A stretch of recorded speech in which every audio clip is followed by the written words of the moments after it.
Welcome to the week 2 go-to session.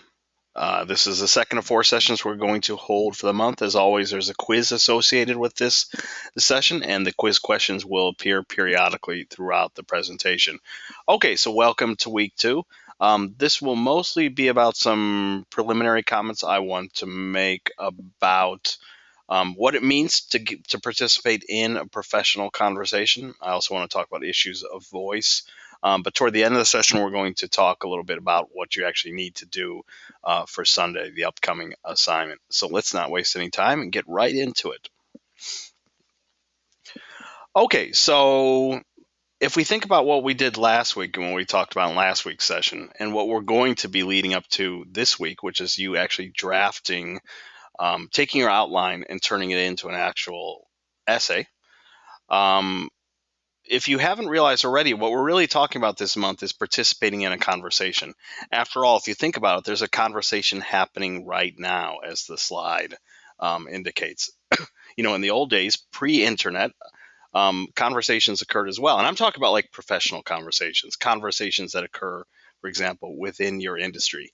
After all, music people talk about issues. Film people do as well. Sports people. We have a sports marketing and media program here at Full Sail, right? Whatever your industry, there's a discussion going on. Even outside of Full Sail, scientists have their own conversation. Journalists have their own specific conversations. So there's a conversation happening right now. In the old days, this mostly went through limited channels, journals, magazines, newspapers, maybe the television. Now, of course, things have opened up quite a bit more. So there are a lot of professional conversations going on online. After all, people have professional blogs, so you might have someone you admire greatly who's a professional in the industry. They might have a professional blog, or they might have some other sort of web presence that they speak through. But this is just a reminder that, yeah, right now, people are talking about issues. And if you think about the text you had to choose from, I'd say about 3/4 of you probably chose one of the articles. For some of you, that's just because that was your only option. So if you're studying something related to video games here, there's a gaming article. If you're in sports marketing and media, there's an article about that. If you're into music, you kind of have two choices. There's a music video, but if for some reason you weren't attracted to that option, there were a couple articles that had to deal with music. So I'd say, yeah, a lot of you chose one of the articles. If you think about those articles, those are discussions. Those are examples of people having a conversation about some issue that relates to their industry. And I've been speaking with a lot of you. Well, maybe not a lot of you, but there have been about a handful of you that I've been in contact with, even this weekend, as I was, I have no life. I have nothing else better to do. So I was responding to people sometimes at 2 a.m. on Saturday night. So I was in conversation with about a handful of people, helping them develop a claim, helping them come up with something interesting to say. You might have seen that I wrote a long announcement, I think on Thursday of last week, that basically gave people advice on how to come up with a claim. I realized we discussed it during the first go-to session, but I felt like maybe having it in words on a page that you could actually follow would be helpful. So hopefully people did find that announcement helpful.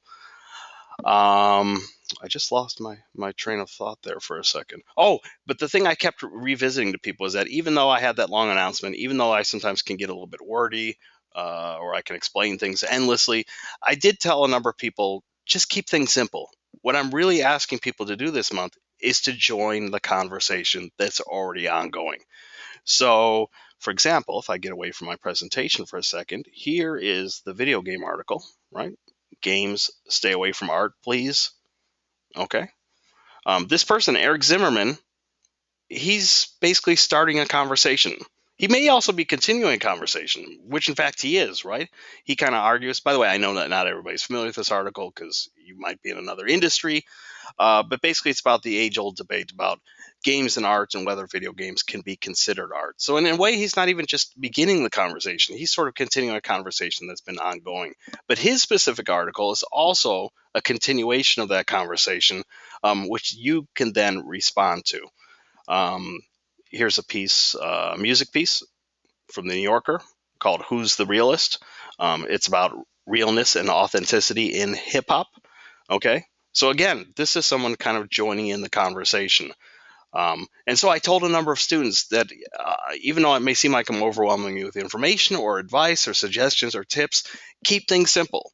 I'm just asking you to join this conversation. And it's important because this is what you do in your industries. You might not think so. Every so often I hear students say, oh, but I'm going to record music. I won't have to do this, or I'm going to produce music, or I'm going to create video games, or I'm going to make movies, and none of this really matters to me. And I say that's not true. I mean, people who are thoughtful, people who are engaged with their careers, people who are just interested in their areas. I mean, I assume you're here because you're interested in video games, or film, or music, or sports, or mobile app design, or digital design, right? Um, if you're engaged and interested in these areas, um, hopefully you should have something to say about them. Hopefully you'll find what other people have written interesting. Maybe not everything that's been written, but some of it. So I'm just asking you to do what professionals do, which is to join the conversation. After all, it is time to start thinking of yourself as a professional, not just a fan. Remember I said last week that we sort of consume so many things passively. Like literally, we can eat just for the calories because our body needs them instead of appreciating what we're eating. Sometimes we'll read things just to get the gist. Sometimes we'll watch a movie and beyond just the barest response, like it was good, it was bad, it was boring, we don't have much to say. And remember, I kind of quoted Socrates that the unexamined life is not worth living. Well, as professionals, I would argue that examining things and thinking about things is part of your responsibility. Okay? We're not just fans, we're not just passive consumers of things. Um, as the slide notes, professionals are informed. They care about what's happening in their industry, and they know how to talk about it passionately, yes, but without ranting. They have a point of view and can offer informed opinions, and they can defend with strong evidence. So that's really what we're working on this month. Joining a conversation that's already been ongoing and doing so professionally. Okay, so there's my little soapbox speech on that. Here's quiz question number one, and I'll give you time to write it down or take a screenshot, and I'll take a sip from my drink. What does voice mean in the context of writing? And the answer will appear eventually.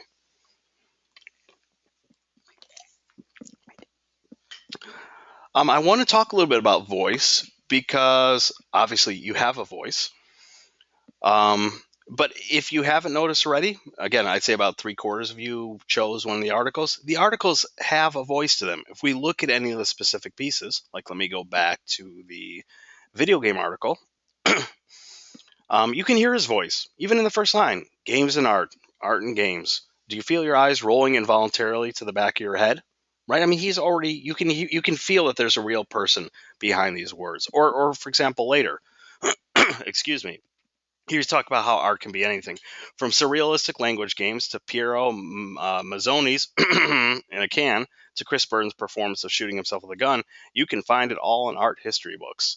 Wondering if games are art is like your grumpy grandparents saying, that rock and roll noise isn't music. It's just old fashioned. Anything can be and has been considered art. Games can be too. Now, notice his tone is still professional. There's a lot of effort going into crafting these sentences, but there's also a sense of voice behind the piece. Same thing with the music piece about hip hop music and authenticity. If I scroll down to the end of the article, to me, nothing about Azalea, he's talking about Iggy Azalea, feels real in any sense of the word. I might be more drawn to her for music if in her music she rapped in an Australian accent about her middle class roots, or perhaps she could find a counterintuitive version of realness by trying something even more campy and artificial, like Lady Gaga or Riff Raff. As it is, her persona leaves me cold. Okay, and then he continues. Again, there is a sense of voice here. Um, I would argue that, for example, I think I have a voice. It took me a while to find it. I probably didn't find my voice until I was 30 or so. But I have a voice. It can shift depending on whether I'm writing fiction or whether I'm writing something factual or whether I'm writing something opinion based. But I do think that I have a voice that still exists behind anything that I write, including in the feedback that I write to you. So when you read my feedback, you might want to determine if you can spot issues, if you can feel my voice on the page. And maybe by the end of the month, if, say, 5 random examples of instructors' texts were laid before you without the names put on there, maybe you could spot my voice. Okay, that's what voice is about. It's this sense of you-ness that comes from behind the words.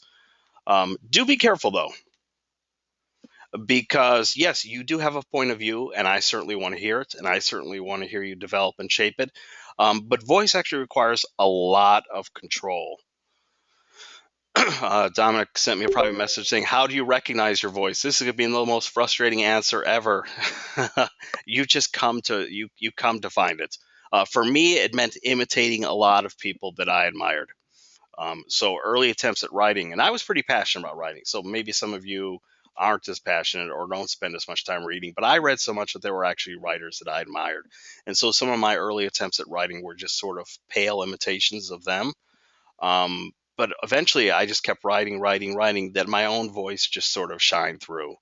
Um, I would say it takes time, and it takes also, I'd say, confidence and maybe maturity. And that's not to say if you're 20 or 25 that you can't have a voice. You certainly can.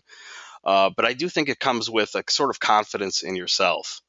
Like when you suddenly feel like you recognize who you are, when you feel comfortable in your own skin, for some reason that comes across in everything that you do, whether it's delivering a go-to session like I'm doing now, or when I walk into the classroom to teach, or if I put words on the page. I don't know. I feel like I'm in control, that I know what I'm doing, and that's all part of voice. But keep in mind, voice is different than just, for example, speaking out loud on the page. Um, okay, I would actually argue that finding your voice and then using it efficiently is a pretty tough skill. That doesn't mean you should be afraid of it, or shy away from it. But it does require craft. For example, maybe you've read something. Maybe there's a sports writer that you admire, or maybe there's a novelist, or maybe there's someone who has a really, really funny blog. Uh, and the writing seems to be down to earth and funny and witty, and it might strike you as, oh, because it's so sort of down to earth, it seems like it's just talking on the page, but it isn't. There's actually a lot of craft that goes behind doing that. So yeah, it does take a while to find your voice, and it actually takes a lot of skill and control, to use your voice. But this is a good opportunity. This is what I want to get at, to start working on this with this assignment, because just like the text that you read, you're going to be kind of doing the same thing. For example, if we talk about rice a little bit more, because the chat is kind of acting up, you might not be able to respond. But all 3 of these little selections here have something in common, and I'm curious if you could see what they have in common in terms of voice, like how you would describe these voice. For example, 2 world records for art sold at auction were set Monday night in the New York office of Christie's. Pablo Picasso's Women of Algiers sold to an anonymous bidder for 179.4 million, the most ever for a painting. Alberto Giacometti's Pointing Man set a record for sculpture sold at an auction when an anonymous buyer paid 141.3 million. If you don't notice what's going on, this voice is more factual, straightforward, and you might not be surprised that these 3 samples all come from just straightforward news articles. And there's nothing wrong with this voice. In your own essays, you might need this voice if you're just transmitting information straightforwardly. But this is kind of like a straightforward, factual voice, right? Nothing wrong with it, but no sense of emotion, not really much sense of the person coming through. Contrast that with this voice. Excuse me.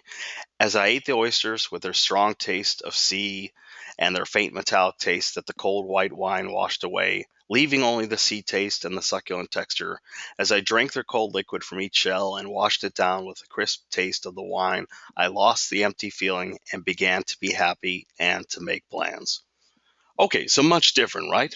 This is kind of lyrical, although lyrical in a straightforward way. But there's a much stronger sense of this person's voice on the page.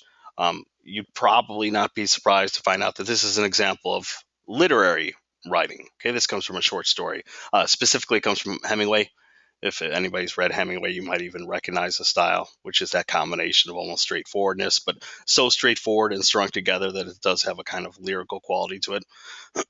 Chances are you might not adopt such an ornate tone in your own writing, Although, if I go back to those articles, which I won't, I mean, there are some pretty snazzy sections where the writer is kind of crafting things sort of beautifully. But this is a much different kind of voice. Or consider this example, which is probably closer to the voice you might use in your own essay. This comes from a woman. This is a website where this woman is kind of speaking about her reactions to television and entertainment in general from the perspective of an Asian American. And she writes, "This is why, as an Asian kid entirely surrounded by whiteness, I would follow literally any show with an Asian character, no matter how terrible. Why I loved and watched Shelby Woo, why to this day I'll give almost any show with an Asian cast member a trial of one full season, even if it's super boring. And this is also why, 3 days after seeing Age of Ultron, Claudia Kim's all too brief presence in the movie is what I kept returning to, what I keep thinking about." Okay, so here's a nice mixture. We get a sense of the person's voice. Um, and again, it's not just talking out loud on the page. You might mistake it for that when you read it because it has that sort of down to earth quality. Um, but, especially when she uses words like kid, right? An Asian kid instead of like a more formal choice like child. Or when she says it's super boring, which normally, like I joke that you should have responses to things beyond it's good, it's bad, it's boring. Here, it's a very deliberate choice to almost use that really almost blunt, not very, excuse me, but not very nuanced description here because it sets a tone, it sets a kind of style. It might be hard for you to see, but it's sort of nifty the way she can create sentences that are actually quite sophisticated, and then out of nowhere just use a very very informal term like super boring. Um, Making those sorts of decisions is an example of voice. Okay, so you have the same opportunity in your own writing to do the same thing. And again, if you're confused, look at the articles that you've chosen. I know not every one of you has chosen an article to write about. It's a little bit different if we talk about the music video, or I think there's a print ad, there's a short film. But a lot of you are writing about text where an author is writing about something else. So see if you can spot the moments where their voice really, really shines through. By the way, I just want to quickly point out, let me take a quick sip from my drink, that there is very much a difference between speech and writing. Okay, they're two entirely different modes. Most of you know this. Most of you know if you actually took actual speech and transcribed on the page, it would look terrible, right? All the ums and you knows and you know what I'm saying and I think and like, right? It would just be death on the page. There's nothing less interesting than seeing speech transcribed onto the page. Um, that's why I say that kind of adopting a voice that feels down to earth actually takes a lot of skill because it's not the same as just speaking out loud on the page. And the reason I keep stressing this is because I do see some students, not many, but maybe a handful every month. Dominic wrote a message, LOLs. Yeah, LOLs. Although, actually, that's kind of not to nitpick Dominic, but that's actually sort of strictly a writing convention. I mean, yes, I know it comes from texting and informal writing, but nobody ever actually says LOL, right? I mean, I might be out of touch at my age, but I don't think that's the way it works. Dominic says you don't live here. Yeah, maybe there's a way where some people say it just because it's funny to say it, even though it's purely a textual element. Anyway, yeah, there's a difference between speech and writing. Real speech looks horrible on the page, and every so often I get a handful of students who just, the paper feels unshaped. Paragraphs don't stay focused on a single idea, or having elements in that paragraph that back up that single idea, and everything feels like it's just been spilled onto the page. And then when I point out that this feels like it lacks structure, it lacks shape, it lacks confidence. Well, maybe not confidence, but it lacks professionalism. People sometimes say, "Oh, but that's my style, that's my voice," and I need to be the mean instructor and say, "That's not style, that's not voice, that's just speaking out loud on the page." So understand that there's a difference between speech and writing. Okay. Question number 2.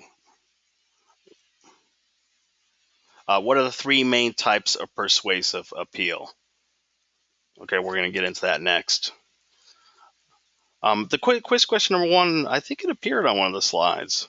I try not to give the quiz questions away. Uh, which slide does it appear on? Or maybe we just haven't gotten to it yet. Yeah, it's coming on the next slide. I'm sorry. That voice is your presence and personality in your writing.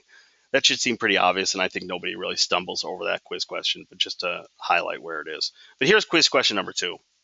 And yeah, I know I need to reverse the order of those slides. I apologize. What are the 3 main types of persuasive appeal? We're going to get into these in just a second, but this is question number 2, so make sure that you jot it down or you take a screenshot.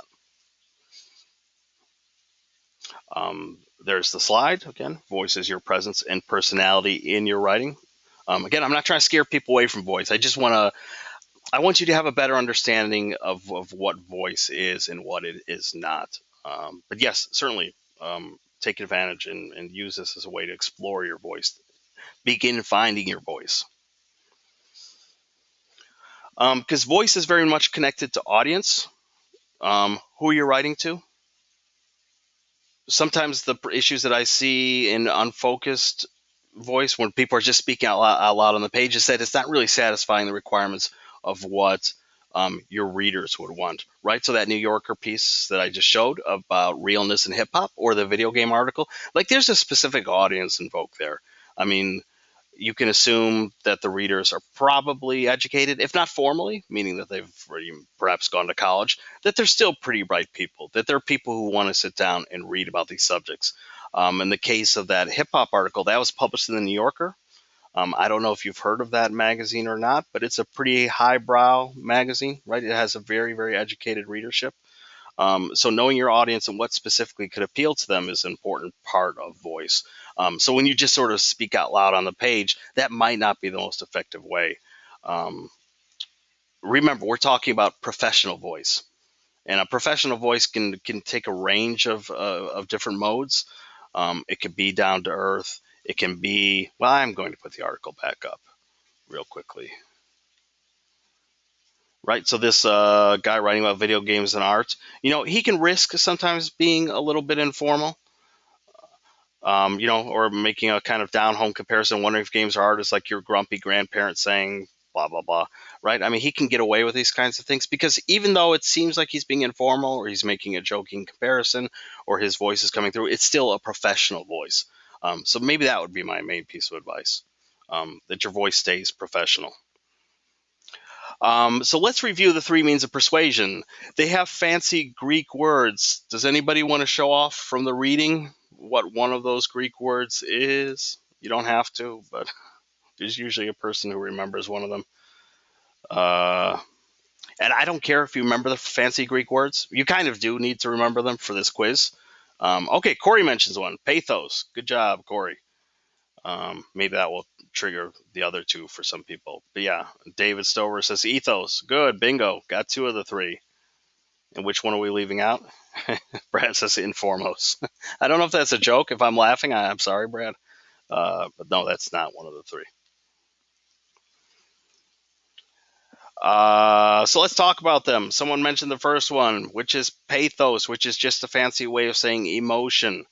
That persuading your audience using their emotional responses, fear, pity, desire, etc., can be a really powerful way to reach people. David came up with the last one in the chat, logos. Yeah. So let's start with pathos, right? That means using emotions, appealing to the heart. Has anybody seen those incredibly sad commercials with Sarah McLachlan, with the sad dogs and the cats in cages? They always seem to be on late at night, usually like a Friday night, because again, I have no life, so I'm usually grading your work or responding to your messages on a Friday night. But the television's on, and then that Sarah McLachlan piece comes on, and it's so long. Like you actually go to another station and you wander away for 5 minutes. You think it's got to be over, and then you come back. It's like, nope, it's still going. That's pathos. Like that's pathos working overtime, right? It wants you to feel. It wants your heart to break over the sad images of dogs and cats, etc. By the way, Devante just posted something to the chat, and his words are appearing to everyone. So, Devante, if you have some clever piece of advice for why your chat is working and others is not, actually, let me make a recommendation to other people. Do you see a menu? I'm assuming you have a control panel just like me.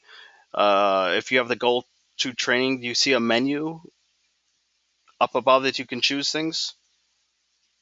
Um, Mine has oddly disappeared. It was up before. Where did it go? Let me close some things. I don't know where it went, but I did have it open. Anyway, because you can see my screen, you can see my arrow moving. So there was something up here. Maybe I needed it to be in the go-to training thing. I don't know, but there was something up here where you could choose from the pull-down menu options, and one of the options was like I have an option to control you guys, whether you can respond to the entire class or just me or just private messages. Maybe you guys don't have that on your end. Okay, I'm sorry. Organizers presented or both. Yeah, I don't know. I'll figure this out later. For next week, I have no idea. But now I'm wondering if it's occurring to your end. Yeah, Devonte. I assume everybody can see Devonte's words in the chat. By the way, I apologize. This is going to be the worst go-to session ever for people watch it after the fact. They don't want to hear us talk. Okay, so James says yes. Corey says yes. Good news, Devonte. Anything you write, everybody sees. But you can't see everybody else's because for some reason their comments are not going out to the entire board. It's super frustrating. I will look into this for next week. I don't know if the problem's on my end or your end. Uh, yeah, it does kind of stink. I kind of chose a better word there than the one that Devontae used. Okay, so pathos, the appeal to emotion, right? How many times will you use that appeal in your paper? I don't know. Maybe not often, or maybe you will. Maybe there's a specific point you want to make that relates to whatever you're saying about your chosen text. And it doesn't have to be super emotional. I'm not talking about dogs and cats or starving children. It might be an anecdote about, I don't know, you as a parent, or it might be um, you might cite I'm trying to come up with things off the top of my head. Oh, the music piece about realness in hip hop. Maybe you disagree with the article. Maybe you say that authenticity is very real, and you want to give an example of one of the hip hop performers who really has gone through something troubling. Okay, so pathos can be something you use to either make your points or draw on your readers. Here's quiz question number 3, by the way, and they're going to appear pretty quickly, almost every other slide, so get ready. Which of these is an example of an emotional appeal? Okay, as a question that doesn't seem to make much sense, but when you take the quiz, you'll see several options. You need to choose the example that is an emotional appeal. David says from the control panel, you only have organizers or presenter. Okay, that's weird. And I'll try to ask my colleagues too, see if I'm the only one having this issue or if other instructors are noticing it as well. Okay, I'm going to keep cruising because it shouldn't take you that long to write it down. Just write down, I need to find the emotional one, or I don't know. Okay, second one, logos. So we're talking about almost the exact opposite of pathos. We can reach people through their hearts or emotions, or we can reach them through their minds. So this means persuading your audience with logic. So reasoning, evidence, facts, and so on. So maybe you're taking issue with one of the articles and you have a fact, either that you researched or you just know that you have ready to act as a sort of counter argument. Um, okay. Or maybe you agree with the piece, but you have an example that you know about that you want to share. Okay. But things that are rooted in actuality, reasoning, evidence, facts. Think of like Dr. Spock from Star Trek. Okay. Or Data if you're more of a Star Trek Next Generation fan like I am. Okay. So logic, appealing to that part of us that just loves data and statistics and charts and all that good stuff. Okay. And this is some of you might be more comfortable with this. You love to give evidence. You love to give facts. Okay. So that's part of logos. So question number 4 is, when you take the quiz, which one is an example of a logical appeal? So again, you'll see like 3 different options. You choose the one that best fits a logical appeal. And again, these quiz questions are not tough. Like, you shouldn't be confused. One answer option should clearly be logical. And the final one is ethos. This is the hardest to describe, but in some ways it's the easiest to sense. This is appealing to your reader's sense of trust. Okay, it means establishing credibility. What do I mean by that? Let's take a quick look at one of those articles again. Okay, which one should I choose? Let's go back to the gaming one. By the way, do we have anybody here who's writing about the gaming article? I know the message will only go to me, but if you are, you can let me know. Okay, so Eric Zimmerman is writing this piece. Catherine is. And Jason is, and Dominic is. Okay, so when you read this piece, did you feel like you could trust the guy? I mean, even if you disagreed with him, did you sense like this guy seems to know what he's talking about? Like he doesn't seem to be someone who just walked in off the street and started writing randomly. Did you get a sense that this guy was informed, intelligent, thoughtful? And you can say no if you want, but my sense is yes, even though I do disagree with parts of this article. Catherine says, I didn't agree, but I did get the impression that he was very informed of the topic. Okay. And you get that sense because of ethos. Ethos is basically everything you do to establish that feeling that we feel like Eric Zimmerman or Nick Smith or James Spencer or Catherine Grinberg. By the way, I'm just shouting out names of members of our class, or David Sussman. It's that sense that these people, we can trust them. They know what they're talking about. Okay, they're writing from a strong position. And yeah, if you read this piece, he seems to know things. You know, a full century ago, Marcel Duchamp put a toilet in a museum as a ready-made sculpture. He's establishing that art can be anything. In order for him to make that reference, like he has to know that. I mean, maybe he looked it up, but he seems to be educated. Doesn't mean we can't disagree with him, but he does seem to be writing from a position of strength. So ethos is that sense of credibility or trust. It might be because, let's say you're writing a paper about forest fires and you share an anecdote about how you worked as a park ranger for 20 years, right? That helps develop a sense of trust.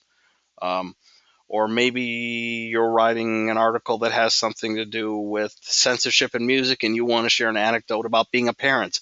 Like that adds to your credibility in some ways because you're writing from something that you know about. Or you might make reference to something. You might quote somebody else or cite somebody else. In that sense, you're sort of using someone else's words as your expertise. It also involves just the overall writing quality of the piece. The quality of your arguments, the organization of your writing. So yes, ethos is difficult to explain because unlike logos and pathos, it can't be reduced to something very simple like emotion, logic, but it's that overall sense of authority or trust or credibility that the piece creates. I'm sorry, I was reading the comments. Jason says, as an artist, no, as an artist, the use of artistry is an everyday thing in a variety of industries, not just the gaming industry. Okay, good. I'm not sure if that no meant no, he's not a trusted. You don't get a sense of trust when you read his words, or if you're just chiming in with your opinion about the piece. Okay, so question number 5, just following the same pattern of the other two. Which one is an example of an ethical appeal? So you'll see 3 options and choose the one or more than one that might be an example of ethos or establishing credibility. Okay, Joseph says, don't trust it, LOL. And Corey says, LOL. Everybody's saying LOL today. I don't know what's going on. Yeah, Catherine, I kind of gave the answer away. You can't choose more than one, but I believe there might be an option for that question that says all the above. Not to give the quiz question away. So there you go. One of the 10 questions you've just been handed. I'm the worst instructor. Because didn't I do that last week? I gave away one of the quiz questions. Okay, just a reminder what we did last week. Last week you made a claim and organized some reasons and evidence to support it. Now we're getting into what you need to do for this week. Now it's time to present that claim, the reasons and evidence in your own voice in the form of a paper. If I could just make one quick general comment, and by the way, I'm still making my way through the outlines. We have a 72-hour turnaround time that we aim for as instructors, so that paper was handed in Sunday night. So Wednesday night, tomorrow night is what I'm hoping for. Sometimes we need Thursday morning, but I am trying to get through the outlines, okay, because I do realize that you need and want feedback quickly. I will make some general comments about what I've seen so far. I've seen a lot of good efforts. I've seen some problematic ones, and that's why I said at the beginning, let's keep things simple. I'm just asking you to be in conversation with what you've read. So probably if I had to describe the two issues I see most is that I still have a few people who are summarizing. For example, there's a short film called Donkey, and a few people just summarized what was literally in the film. So I felt like I was getting a description of what's in the film, not a response to the film or an analysis of the film. Okay, built around a strong claim. So I've been seeing some summarizing, or I've been seeing kind of the opposite, which is that people aren't really engaging with the author and the author's ideas. Um, as I always like to say, you're responding to the author and her or his ideas, not so much the topic itself. And what I mean about that is, if we go back to the short film, and I know not everybody's chosen the short film or watched it, it's a film called Donkey, and it is in part about bullying. So some students will sometimes write a completely separate paper about bullying. Bullying is an important subject. It's something that needs to be addressed, and then they present facts, and it's like, no, no, no. You need to respond to the film. You need to connect, your ideas to the film itself. Or we have one of the articles is aimed at the sports marketing and media people. It's all about the NFL controversy with the New England Patriots and Deflategate, right? That story that got a lot more attention than it ever needed, as if there was nothing else going in the world except for deflated footballs. Like there's a huge, and that we've been using that article for a few months now. There tends to be a problem with that one because people so want to just jump in and talk about the Patriots and their opinions about that. And it's like, no, no, no. You need to respond to the author's ideas. I mean, he says something. He makes a cultural observation about the controversy and what this means. Um, and people are tempted to just write a completely separate paper. There's a good litmus test, and you'll get feedback from me soon. But just in case you're wondering, there's a really good test to see if your paper's on the right track. A, is it in dialogue with the piece itself? Meaning, um, for example, with the New England Patriots piece, sometimes, or the donkey piece about bullying. If the original piece could have been written without really seeing the film or without having read that specific article, then it's not really in conversation with that thing, right? You could have sat down and written that entirely on your own without having read that article. So this article on video games, like if you read this and just decide, oh, I'm gonna write how let me pick something off the top of my head. There's a video game called Children of Light. Really pretty game. I played it probably a couple months ago. If I just write an entirely separate piece about how Children of Art is awesome and it's a gorgeous game and it's absolutely art, okay, but it's not speaking to this article at all. I could have written that entirely on my own. So one test is make sure that you're on the right track is seeing if your piece is in conversation with the actual text. Okay. And again, you'll be getting feedback with me soon about all this, and I'll make suggestions and help people. Question number 6, we're going to talk about this next, but just to give you a chance to jot things down, what is a counter argument?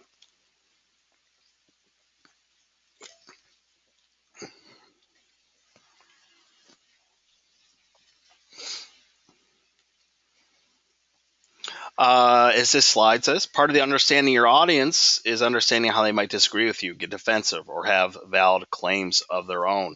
I think a lot of you know what counter arguments are. I mean, the word almost gives it away, right? But just in case you don't, I mention this because there might be times in your article where you make a counter argument. The most obvious would be if you disagree with something directly in the text that you've written, right? You're proposing a sort of opposite stance to what you've read, but you might make counter arguments on your own based on a kind of imagined argument that you fear that your readers might make. This is a little bit hard to describe, so hopefully you'll just kind of understand what I'm talking about. But as you're writing, you might feel that as well as you've stated things, as powerfully as you've stated things, you might have an example, you might have a quotation. You still anticipate that that nagging reader, that person somewhere, will probably raise an objection. They'll say, "Oh, yeah, I've heard this, but you haven't thought of X." Okay, so a counter argument can also be you responding to that either real voice in the article itself or that imagined voice of what you imagine your readers thinking in advance. You may not have to do it often, but it is a tool that you should be aware of and use. Okay. So basically, the answer to the quiz will be some form of this: understanding how your audience might disagree with you, and having a response kind of ready for that. Some reminders of what you need to do for the essay. Okay, so we're talking about a draft. Because I use the word draft, don't be confused. The draft should be your strongest effort of writing. Yes, you'll get a chance to revise it further down the line. Yes, there will come a time where you'll have to add some research to it. So it's not like this is your only chance at writing the essay. Still, don't think of draft in the kind of sense that maybe you've encountered in other classes. Draft here in this Full Sail English course means your strongest, most polished work. Um, so the first thing you'll do is the introductory paragraph. If you remember last week, I gave lots of tips about how to write introductions. I gave an example of an introduction that I had written. Um, but I also kind of mentioned that for the outline, if you wanted to show off and write an ambitious introduction, the way that I sort of presented it last week, that was great. But if you didn't, it was no big deal that you could write a stronger one down the line. Here's an opportunity to do so. So if your introduction was more straightforward and it was only 2 or 3 sentences and it just presented the bare evidence, now is an opportunity to really maybe be more ambitious. Last week I talked about beginning with a hook. I gave, I think, about 6 different ways you could create a hook to begin your introduction paragraph. It's also important to set the tone for the rest of the paper. Okay. And as we were just talking about, establish your credibility. And finally, the introduction ends with your claim or your thesis. A thesis, again, is a single sentence or two that's capturing your positions, your position, your stance on the piece, which you're going to explore more in detail in the body of your paper. Okay, so hook, you're setting the tone and establishing credibility, usually by defining the issue briefly. You'll save more specifics for the body of the paper, but then always ending with your thesis. Michael says, can this introduction include elements from the outlining the claim paper? I'm not sure what you mean by elements. You did have to write an introduction for the outline, and yes, you should be using that introduction. I'm just saying that if it needs improvement or you want to make it more engaging on some level, you should do so as we move from outline to draft. If you mean something else, like if you're asking if the elements that you go into detail about later in the outline should be included in the introduction, yes, in some ways, because your claim, if you remember from again last week's session, your claim, your thesis is basically your statement and your supporting reasons, right? I feel X about this article because of A, B, and C, and A, B, and C should have been the reasons that you outlined in last week's assignment. But there's what an introduction does, okay? Just a quick reminder of that. So here comes another quiz question. Your essay's introduction should do all the following except... Okay, so you'll see a list of options. You'll pick the one that is not a necessary component of the introduction.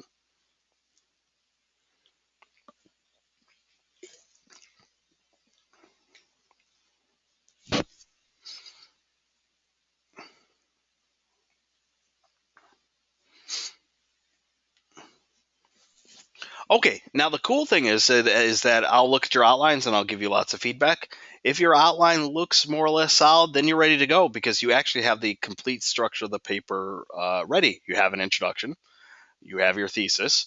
If your supporting points are solid, those will just turn into paragraphs all by themselves. And then, this is important of outlining. Does everybody outline? No, I don't, for instance. I never outline. As a matter of fact, when I was a student, this sounds terrible because it sounds like I'm critiquing my own assignment. No. I do like outlines because I do think they're valuable for a lot of people. But I was never into them. So when teachers would have me outline things, it seemed frustrating. But most people find them valuable, and they're valuable because you're sort of creating the skeleton, and now you're putting flesh on that skeleton. Okay, you're putting the skin, the muscles, everything to turn it into a complete organic breathing thing. Okay, so just a quick refresher on body paragraphs. These are working to support the thesis statement. Okay, in fact, your thesis statement should have probably listed the reasons. I feel X about this piece because of A, B, and C. A, B, and C then become your body paragraph. So they're working to support that statement. Um, they're organized in sensible paragraphs with one main idea per paragraph. Okay, so if you have reasons A, B, and C that you want to discuss, obviously when you set out to write about point A, you just stay focused on point A for the entire paragraph. Okay, we don't jump to a completely different topic. Um, you'll include strong evidence from the text in each paragraph. Again, we're in dialogue with the piece. So as I've already been saying to some people over the weekend, I mean, how much you're doing that can differ, but probably once in every paragraph you'll be either quoting or citing or referring to some idea from the article, okay? Because you're staying in conversation with it. Yeah, and if you can, this is while we're talking about evidence, this is a good opportunity to incorporate some of those appeals, like an emotional appeal, a logical appeal, and for some of you, you'll just do this feelingly, like you'll just know when to share an anecdote or to make an emotional connection, or maybe you describe something vividly that produces an emotion. You'll know when to sort of quote something or use an example, but you're doing so as part of your evidence within focus paragraphs that are all working to support your claim or your thesis. And your McGraw-Hill readings are covering this information too, so this shouldn't be brand new stuff. And again, when I give you feedback, I'll offer reminders on this. But it really is as simple as once you have that solid outline in place, you can just convert it into prose. So even if you're not a fan of outlining, you can hopefully see the reasoning behind it. Okay. Because if not, some people would be tempted again just to kind of spill everything onto the page. This is just a quick thing for people who like this kind of stuff. Acronyms, um, powerful paragraphs, or here delicious paragraphs. You can think of the word pie. So persuasion, information, explanation. This is ultimately what every paragraph is trying to do. Question number 8, your essay's body paragraph should do all the following, except, and I'm going to put the question back up here, but I'm going to get away from just 1 second. It has to do with this slide, okay? So there's a bunch of things that have been listed here about what body paragraphs do. So for this quiz question, you're going to see one that does not fit that slide. And again, for the most part, I think these quiz questions are easy enough that you can sort of sniff out the right answer anyway. So yeah, don't make this too difficult for yourself. By the way, everybody pretty much nailed the week 1 quiz, so I was happy to see that.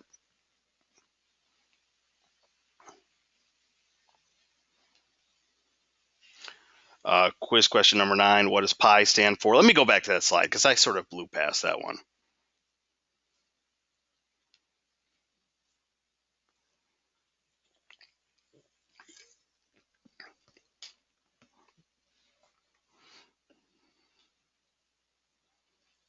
And we're getting near the end of the session. Good. I actually thought this one tends to go longer.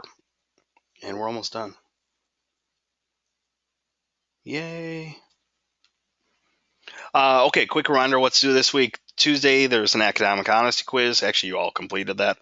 If you didn't do so hot on that one, don't worry. Okay, I think that quiz is worth like 5%. So you have lots of opportunity to sort of balance that quiz out with other strong performances on other activities, such as the McGraw-Hill Learn, Smart, Achieve. I was very, very happy that when I went to McGraw-Hill, lots of 100%. So good. That's an easy way to sort of grab easy points that sort of can make up for maybe a quiz that you didn't do so hot on. This Thursday, there's another go-to training quiz. And of course, Sunday is the draft of that essay. And you'll get feedback on your outline, hopefully before tomorrow night at midnight. If at the longest, I might need until Thursday morning for some of you. But yeah, that's what's due this week. And here comes the final question. James says, last week you couldn't stop talking about Meghan Trainor. Yeah, I do like her. Was your thesis statement approved? If not, rewrite your thesis. What do I mean by was your thesis statement approved? You won't know until you get my feedback on your outline, okay? And I know this is frustrating because I know there's some of you who immediately when this session is over, you run to the board to take the quiz, and sadly you won't be able to answer question 10 until, what's that, Liv? You mean in the quiz itself, 9 and 10 are switched? Really? I can't believe that. I would never make a mistake. Bear with me as I check this out. Okay, week 2 quiz.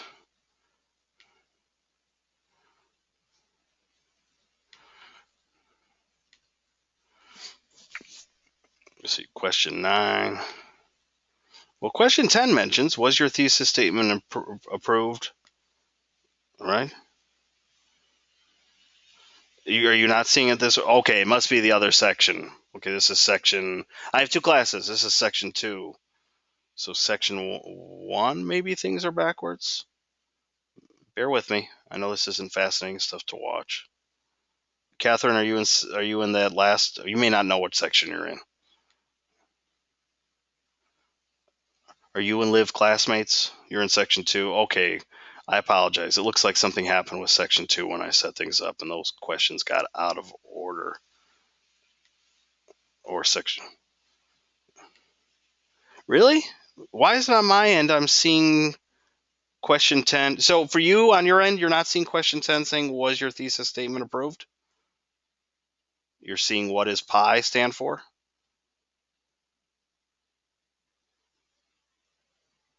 Okay, and question 9 is asking you, was your thesis statement approved? Okay. Man, nothing is working. The chat isn't working. And as you can see, because you can see my screen, this is what I see supposedly on your end. I don't know why these two are switched because on my end, they're not switched. Okay, can people remember? Okay, here, you know what? Screw it.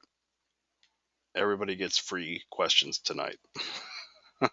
Okay, so there's one. Okay, when you see this question, here's your answer. Persuasion, information, explanation. So whether it appears as 9 and 10, there's your answer. And the one that's just open, because again, when you go into the quiz, you don't see the actual question. It just says go to the archive. You just have to remember that number 10. And if you've written it down or taken a screenshot, you'll know. It's the only question that gives you space to write in. Okay, everything else is multiple choice. So for the question that gives you open space to write in, that's where you'll answer this question. Was your thesis statement approved? If not, rewrite your thesis. As I said, you won't know about this until you get feedback from me. And I apologize because maybe you get it tonight, maybe you get it tomorrow. Uh, and for those of you who love to take the quiz right away, I apologize that you have to wait. I don't know from your end, can you answer the first 9 questions but not and save them but not complete the quiz and then go back and answer that last question? Liv is saying yes. Okay, maybe you want to do that if you need to get the quiz out of the way.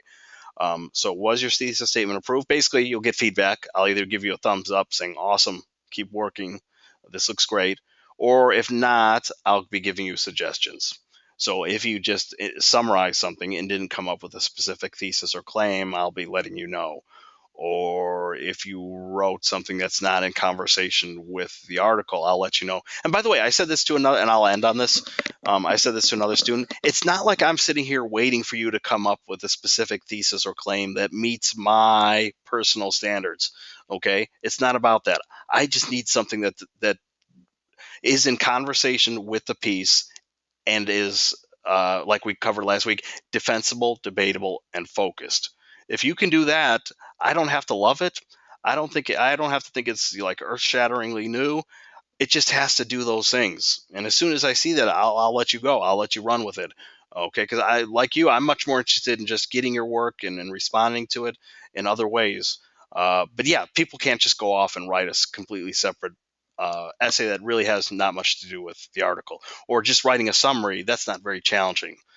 So yeah, it does have to meet some basic requirements. But no, I'm not sitting here waiting for you to say something that I would have thought of, or say something that I agree with, or come up with an insight that I personally approve of. No, no, no.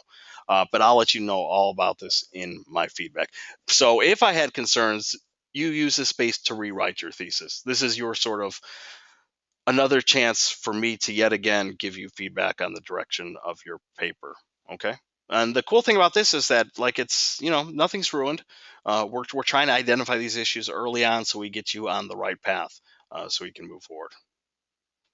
Devontae says question 8 answers are all right according to your slide. Okay, good. Yeah, I checked all this stuff. Like, they were matching, but 9 and 10, I guess, are switched, even though they're not showing that on my end. Okay, so that's the end of our session. If people have questions or concerns, I'll hang out and answer them. If you feel pretty comfortable with what we've gone over tonight about voice, about persuasive appeals, about how we're ultimately participating in a conversation with whatever we've read or viewed or listened to, you can go ahead and enjoy the rest of your evening. Thanks so much for attending, and I'm going to hang out.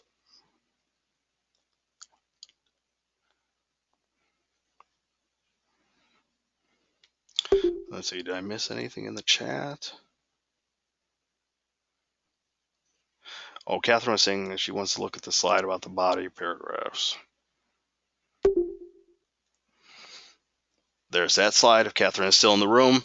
By the way, I mean, yeah, I have no problem putting up the slides that were previously up. Usually the quiz questions are in such a way that you could probably figure out the right answer or the wrong answer on your own. Was there another slide that I missed that someone requested?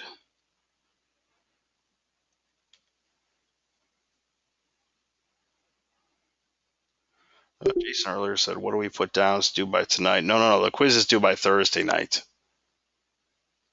You're welcome, Dominic.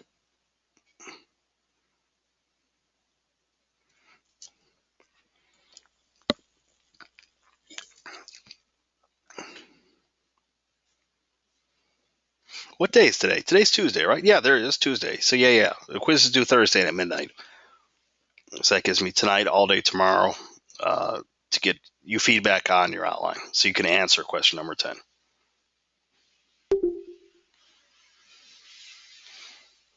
Some people's I already know, but unfortunately not most. Like Catherine, I already know that yours looks fine. I haven't graded it yet, but I'm trying to remember. Do I have anybody else here that I've looked at? Devontae I've been talking with, but I haven't. No, I think that's it. Right, the academic honesty quiz is due tonight.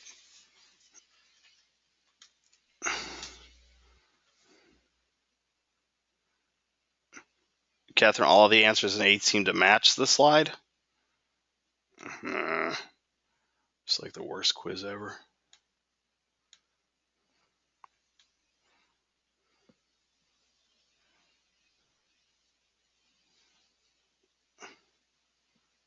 There's one that doesn't match, even though I just gave the answer again.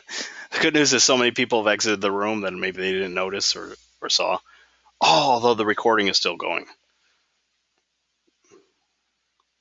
Man, I should just give everybody the answers to all the questions. We've already given away 3 of them.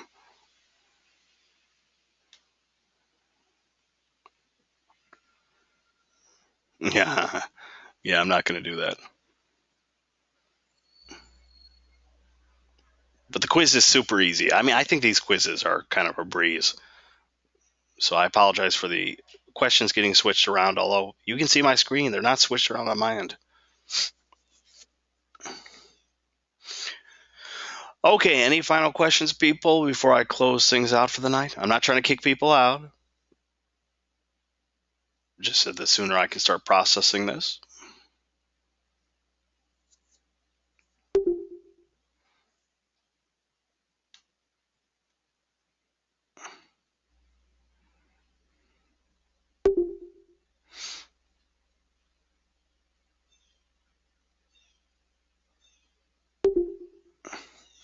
Okay, it looks like things are slowing down. People are exiting the room.